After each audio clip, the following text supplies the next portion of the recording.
Hello, dito tayo sa kulungan ng mga alaga natin. Ayan, oh. Tumpok-tumpok sila. Naghihintay na naman ng kakainin nila. Ayun, gutom ba?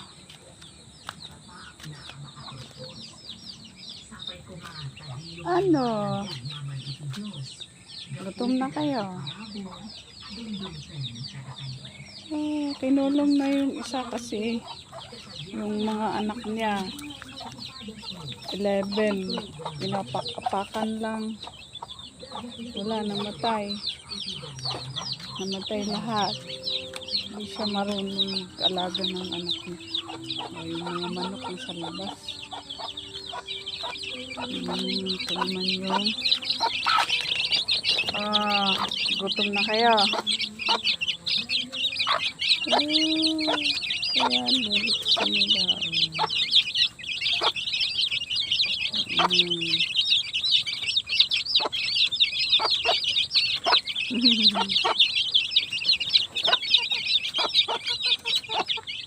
Mamaya.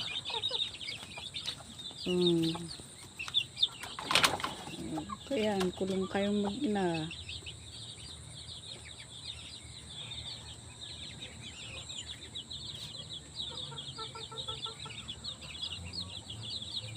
Abangan ang sunod. Thank you.